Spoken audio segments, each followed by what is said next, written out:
Why we provide different internet solutions for your different needs. SLT Fiber, 4G and ADSL. SLT Broadband, just the way you want it.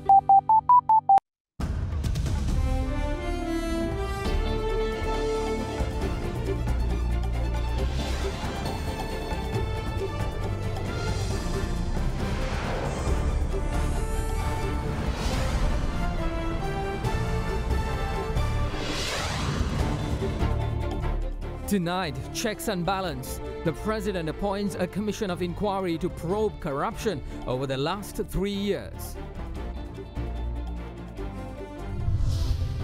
Hope or expectations?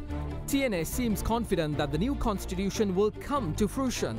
How does the power balance from an executive president to an executive type prime minister or a cabinet alleviate or solve the burning issues of the nation at the moment?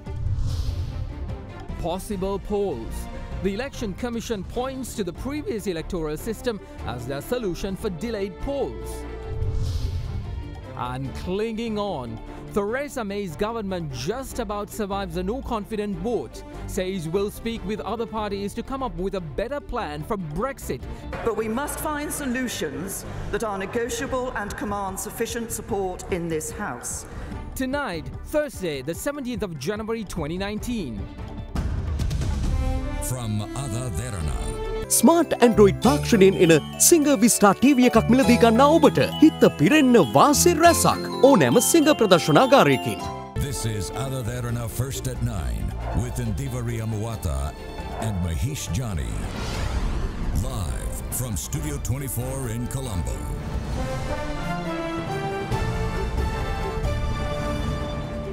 And a very good evening and welcome to First at 9 right here on Ada Derana 24. Good evening, Indivari. Good evening, Mahesh. It looks like it's not just the Sri Lankan Parliament that turns chaotic. Indeed. Yesterday, the drama at the British Parliament was quite interesting to see, especially how they went for the vote and also how exactly the Labour Party, the Deputy Leader of the Labour Party's speech, it was quite fascinating to listen to it as well, but all went through for British Prime Minister Theresa May. I believe she's a very strong lady. I mean, she's just come through all this and it looks like she's standing her ground, promising to deliver the Brexit deal that she stands for. Exactly, and that was exactly what the Deputy Leader of the Labour Party said, that she did formidably took on this challenge and went ahead, but the results were not as expected. Right. So we're going to start off with that story now. After the UK Parliament handed Theresa May a major defeat on Tuesday, rejecting her Brexit proposal by a massive margin of 230 votes, she just about hung onto the premiership yesterday. The push by the opposition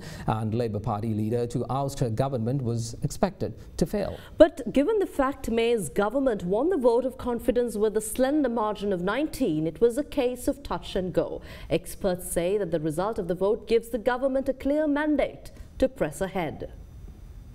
British Prime Minister Theresa May's government just about survived a vote of no confidence yesterday, meaning that May will now press ahead with talking to lawmakers from all parties to try to find a consensus over how to proceed with Britain's departure from the European Union after her proposed deal was rejected by Parliament. The ayes to the right, 306. The noes to the left, 325. But we must find solutions that are negotiable and command sufficient support in this House. And as I've said, we will return to the House on Monday to table an amendable motion and to make a statement about the way forward. After the confidence vote, May delivered a statement at number 10 Downing Street. I am inviting MPs from all parties to come together to find a way forward. I am disappointed that the leader of the Labour Party has not so far chosen to take part, but our door remains open. It will not be an easy task, but MPs know they have a duty to act in the national interest, reach a consensus and get this done. But earlier in the House, the Labour Party leader made it very clear why he will not be accepting the olive branch extended by May. Before there can be any positive discussions about the way forward, the government must remove clearly, once and for all, the prospect of the catastrophe of a no-deal Brexit from the EU and all the chaos that would come as a result of that. With all the drama surrounding Brexit, it's easy to forget who in fact called a public referendum in the June of 2016 on Britain's divorce from the European Union. I don't regret calling a referendum. I think 6 out of 7 members of Parliament of all parties voted for that referendum. Has the British Parliament take control of Britain's exit of the European Union, or has this been the worst political situation for Britain in the recent past? Well, to discuss more, we have with us His Excellency James Doris, the British High Commissioner in Sri Lanka. Good evening and a warm welcome to Studio 24. Good evening, thank you. High Commissioner, thank you very much for being here. Let me ask you this simple question. Is Her Majesty's government in trouble despite the victory yesterday? The government won the vote of no confidence in the government, which was held on Tuesday this week. The Prime Minister has been clear, the government is clear that this gives it the mandate to take forward the work that it is doing, including, of course, the work to find a deal that works for sufficient members of Parliament on Brexit. So one of the things that the analysts and people have been saying is the fact that despite the Brexit vote went through and people voted for Brexit, they didn't mean for it. And then there is this other argument in the House itself stating, you know, we should go for a second referendum. And that's exactly what most of the other parties who are supporting the government is requesting. So is this the way forward, or what exactly? But because Prime Minister Theresa May continues to say that is not the way. I think we can find analysts who are arguing every conceivable position, but the Prime Minister has been clear, including in the past couple of days, that she firmly believes that it is her responsibility to deliver the result of the instruction given through the referendum in 2016, and to do that through negotiating, agreeing a deal that commands the support of a sufficient number of members of Parliament, as well as of the other EU member states. Now, there is talk that this is the most uncertainty that British politics has seen in modern times since 1940, the worst chaotic situation that the British Parliament could go through. But for Britain, for the UK legislature, what does this mean? The deadline is not too far away, March 29th. The deadline isn't far away. The referendum took place in 2016 and in 2017 in March, almost 2 years ago, as you say. The UK served notice under Article 50 of its intention to leave the EU, and that set in place a period of 2 years during which a lot of work has been done to agree the terms of the relationship between the UK and the remaining 27 member states of the European Union. What, of course, has happened in the past few days is that Parliament has said to the government that not enough members of Parliament like the terms of the deal that was on the table. The Prime Minister is now working hard with parties across Parliament to agree changes, to talk through proposals to what was on the table, and she will be making a statement. The government will be presenting a resolution in Parliament next Monday, or Monday next week. And how does Britain intend to recover from this uncertainty and the damages that would be caused as a result of this political uncertainty ongoing, with talks of a no-deal Brexit or with an uncertain Brexit deal? Nobody anticipated that the process of leaving the European Union would be easy. It's an organisation that we have been a member of for a long time, and EU regulations, directives reach into so many corners of life, including business life, as we've seen. But we are looking forward to a post-Brexit role for the UK, both in Europe and in the world, with confidence. And of course, while Britain is leaving the European Union, it is not leaving Europe, and will very much remain at the centre of organisations like NATO and at the centre of European life. And also, as we talk about post-Brexit, it is essential that we talk about the GSP Plus concession provided by the European Union, for which Sri Lanka is a beneficiary. But in the event that the UK exits this economic area, European economic area, what's the repercussion, and how does the UK work to ensure that all these benefits are continuing to smaller nations as ours? It's a good question, and I think the answer is one which will be important to all of your viewers this evening who are exporters. What I can say, there are questions I can't answer, but what I can say is that on day one, the day after we leave the European Union, the United Kingdom will have in place a system of tariffs which extends the same preferential tariff rates to countries which are currently beneficiaries of the EU Generalised System of Preferences, GSP. And Sri Lanka, as you've mentioned, is one of those. The system we intend will have 3 tiers, as the EU system does, and the rates will be set at the same rates as the EU has set them on the day that we leave. So one other question for most of Sri Lankans here. There is a lot of expats living in Britain as well. For them, will there be a change in visa process, or will there be a change in the way we, go to the United Kingdom? Will things change, or will it be the same? I can't speak for exactly how visa system might change for everybody, but what I think is most important to say is that the UK will remain open to, encouraging of, friendly towards visitors from around the world, including, of course, from Sri Lanka.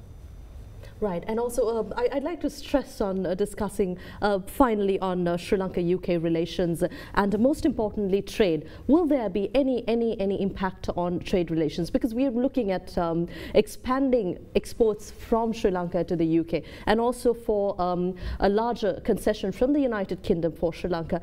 Is there any possibility of working out a free trade deal, an arrangement with the United Kingdom going forward? There are parts of your question I can't give an easy answer to, and the reason for that is because we do not yet know what the terms of the deal that will be agreed between the UK and the EU will say.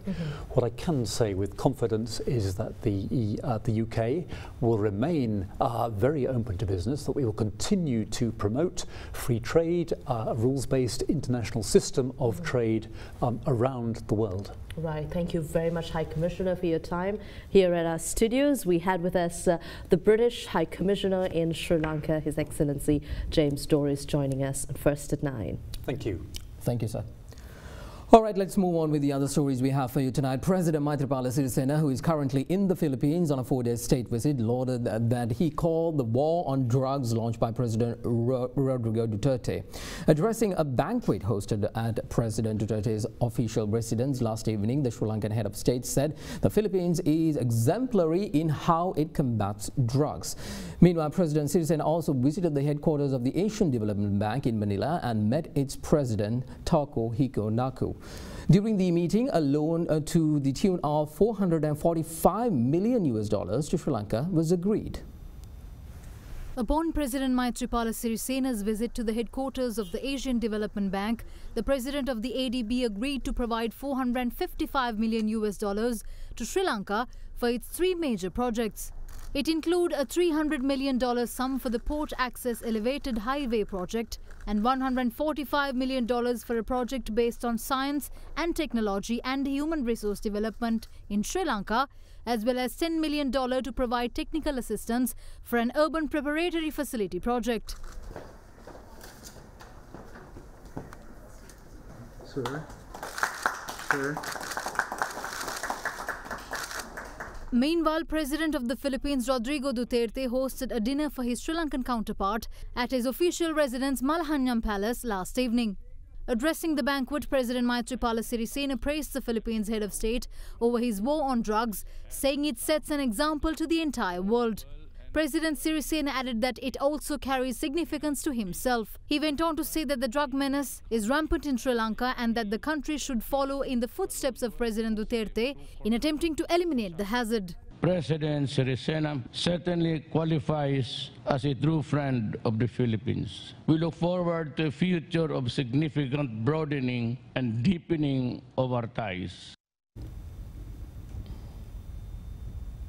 And President Maithripala Sirisena has appointed a presidential commission of inquiry to probe allegations of corruption and malpractice between the 15th of January 2015 and the 31st of December last year. The first interim report of the commission is expected within 3 months, while the final report, inclusive of conclusions and recommendations, will follow in the 3 months after. The probe largely shines a light on the tenor of the government of good governance. The new Presidential Commission of Inquiry appointed by the President is comprised of 5 members, with retired Supreme Court Justice Upali Abeyaratne chairing the commission. Former High Court Judge Kusala Sarojini Veerawardena, former Auditor General Pasdunkorale Arachige Prematilaka, former Ministerial Secretary Lalit R. De Silva, former Deputy Inspector General of Police MKD Vijay Amarasinghe bring up the rest of the commission. The functions of the new Commission of Inquiry include probing acts of fraud, criminal breach of trust, criminal misappropriation of property, deception, abuse or misuse of power or authority, state resources and privileges, causing serious damages or losses for state assets and state revenue as a result of corrupt deeds. The Commission is also appointed to look into public complaints, information and other material and conduct prompt, impartial, comprehensive investigations and inquiries against persons who formerly held or continue to hold political office and those who have been or continue to serve as public servants and officers of statutory bodies. The Commission is instructed to submit an interim report within a 3-month period, and the final report containing conclusions and recommendations is to be handed over within 6 months. Opposition leader Mahinda Rajapaksa is unhappy over the constitutional proposals presented in Parliament. He alleges that the report, which was presented in Parliament, was in fact prepared according to the will of the TNA parliamentarian M.A. Samanthira. The opposition leader made his views clear as he attending a function at the Sudharmarama temple in Battapotha of Bathramulla this afternoon. People are saying that the report, which was presented to Parliament, which they say was prepared by the expert committee, was originally prepared according to Sumandiran's will. We love our country. We're not racists, but we have a nationalistic sentiment. We have a feeling that this is our country. If someone tries to divide the country, we have a right to oppose that. When we talk like this, some allege that we try to stir racist ideas. There aren't any foolish people in the country to incite racism. People are more thoughtful now. In the meantime, parliamentarian of the Tamil National Alliance, M.A. Sumanthiran, extended an olive branch to opposition leader Mahinda Rajapaksa to join in the constitutional process, given the fact it is also the wish of the opposition leader to see the Tamil community being given a political solution of their concerns. Expressing his views in Jaffna yesterday, MP Sumanthiran proceeded to say that erroneous interpretations of the constitution process is propagated among society and that the public should not have any fear of the new document containing provisions to divide the country. The TNA parliamentarian, in the meantime, sounded very much optimistic about the new constitution passing in Parliament, to the point that he even threatened to go to court if the new constitution is breached. Our intention is that the political solution for the Tamil people should come in the form of a constitution. We will go to court if the new constitution that comes as a solution is breached. Our stance is that if a political solution is given, more power should be given to provincial councils and the central government should not intervene. That is mentioned in the draft. The TNA has realized that the new draft constitution is not just for the Tamil community but for the betterment of the entire country. Thinking that it does not solely serve the Tamil people creates a favorable political atmosphere. One can find out the true meaning of the phrase unitary state by reading the draft constitution. Instead, newspapers write articles on the basis of what the Prime Minister says, what Kiriyala says, what the opposition leader says, and what professors say. They do not write what is in the draft. No matter what they publish, people today are wise enough to get an understanding of their own. Please do not prevent the arrival of a new constitution. Extending his Thaipongal wishes, Mahinda Rajapaksa said that he wished a political solution for the Tamil community. We welcome that thought and we thank him for that, and I also invite him to support us in that journey. This draft does not carry any ideas of division. In fact, we have added the word inseparable in it, but power must be devolved. We should have governing powers in our hand. We have no objection to living as one nation. We are ready to accept proposals made according to the recommendations submitted by the All-Party Representative Committee formed by the former president. Your contribution in creating this constitution will be a significant element. We prefer to see lasting peace in this country.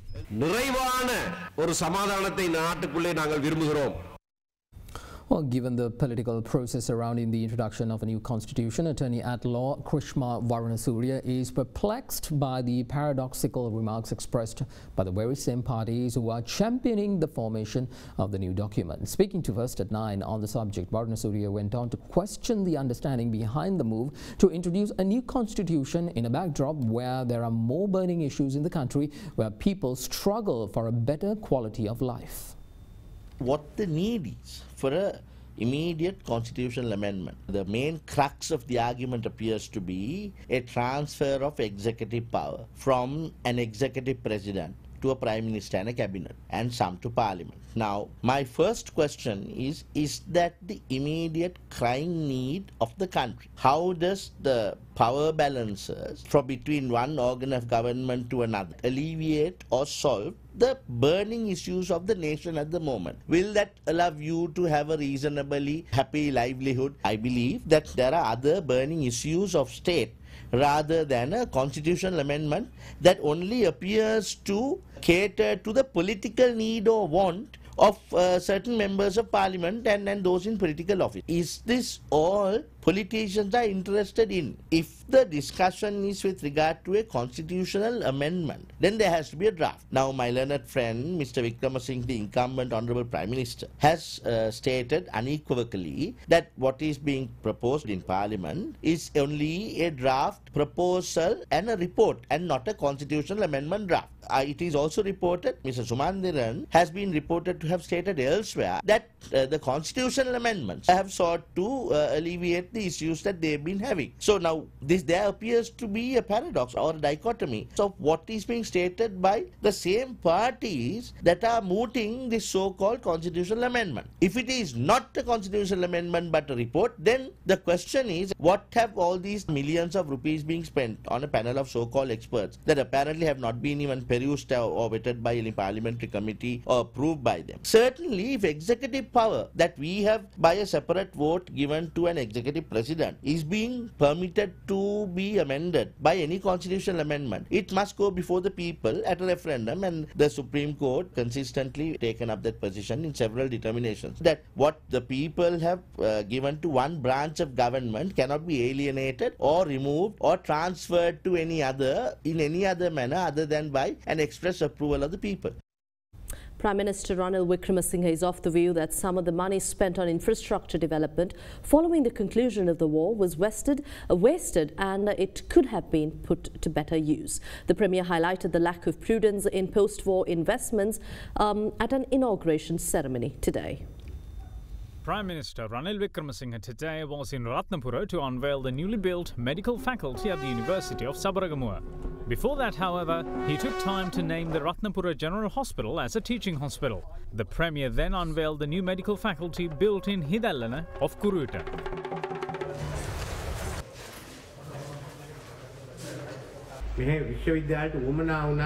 This university needed a medical faculty, but it was missed. Then I got the chance to give this university a medical faculty under our government. The war consumed a lot of money during its last stages. Following the conclusion of the war, infrastructure facilities were developed and some were wasted. Had that money been invested in health or education, it would have made a difference. Now, the chairman of the Election Commission, Mahinda Deshapriya, believes that the previous electoral system is more practical at this stage and, if adopted, will enable elections to be held. Deshapriya gave his views to the media on the way forward with elections following a meeting held with political party representatives of the joint opposition today. The Election Commission told them that we're of the stance that the election should be held under the old system, which is easy, without trying to hold it under the new system, which is not practical. මැතිවරණ commission සභාව දරනවා කියන එක අපි කිව්වා. ඔව් කිව්වා හැබැයි ජනාධිපතිතුමා මේ ශ්‍රේෂ්ඨාධිකරණයට ගියොත් මේ ප්‍රශ්නේ විසඳෙනවා කියලා. ජනාධිපතිතුමා විසින්ම අධිකරණයට ඔව් මම Yes, the Election Commission can do whatever is suggested by the Supreme Court. We hope someone might resolve this issue very soon. I'm not upset about elections not being held. What we are upset about is that the right of the people to vote is being breached. Well, the Permanent High Court trial at bar has decided to hear the case relating to the constitution, or rather the construction of the D.A. Rajapaksa Museum against former Defence Secretary Gotabaya Rajapaksa from the 22nd of this month. The order was delivered when the case was taken up before the tri-member judge bench of the Special High Court, comprising Justices Sampath Abekon, Sampath Wijeratne and Champa Janaki Rajaratne this morning. The Attorney General filed the case against the former Defence Secretary and 6 others over alleged misappropriation of state funds amounting to over 30 million rupees during the construction of the D.A. Rajapaksa Museum and Memorial in Madamulana. Complying with a notice issued by the Special High Court, Chairman of Land Reclamation and Development Corporation, Prashant Gunawardena, appeared before court this morning, submitting a report to the Special High Court. The LRDC Chairman stated that most of the documents requested by the defence have been recovered by a committee appointed by him. Now, accordingly, the Special High Court ordered to release the LRDC chairman after recording his statement.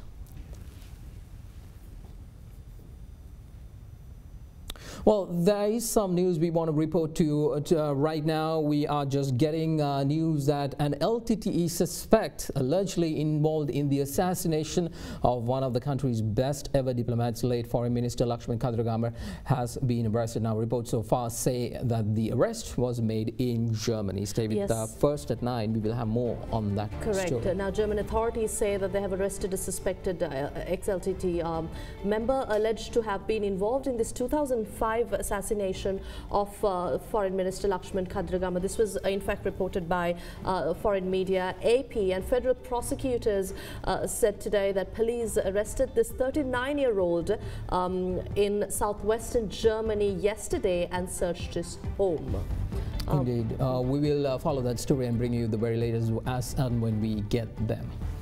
Well, with that, let's take a short break. We'll be right back.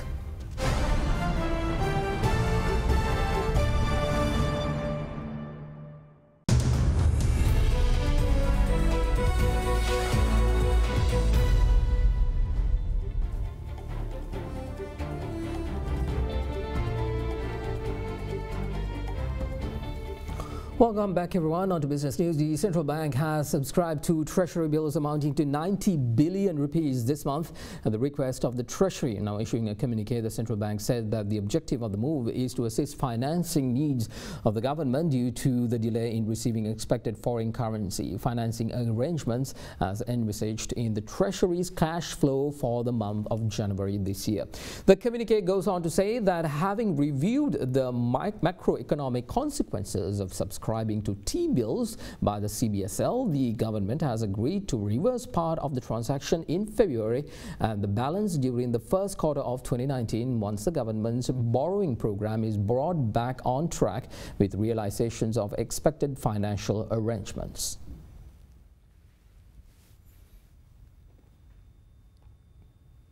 And Sri Lanka's rupee closed firmer today after the International Monetary Fund said it would resume discussions with the island nation for further dispersals of part of a $1.5 billion loan. The currency ended at 184 rupees and 9 cents against the US dollar. And here's a look at how the Sri Lankan rupee traded against other major currencies during the day.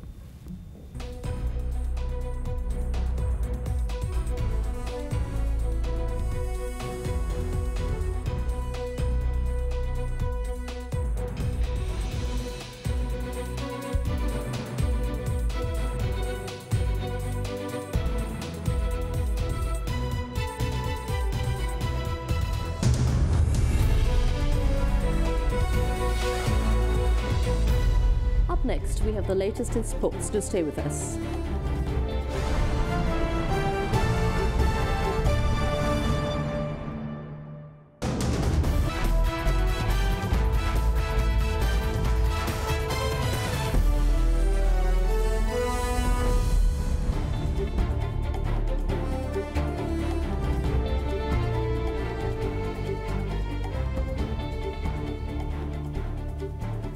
Well, sports now. Minister of Sports Harin Fernando has decided to postpone the elections of Sri Lanka cricket upon legal advice of the Attorney General.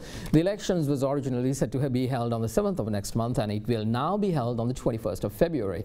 In the meantime, Sri Lanka cricket today released the list of nominations accepted by the election committee for the looming election. The post of SLC presidency always attracts a considerable amount of attention, and Mohan Anthony Chulananda De Silva, Jayant Dharmadasa and K. Madhivanan as well as Shammi Silva will contest for the top post. One of the glaring omissions from that list is the name of former SLC President Thilanga Sumathipala. The absence, however, is owing to the fact that he opted out of the running. Well, for more on that and other stories that you missed tonight, log on to www.otherderana.lk or follow us on our social media sites. I'm Derana. And I'm Mahesh Johnny. Have a wonderful night.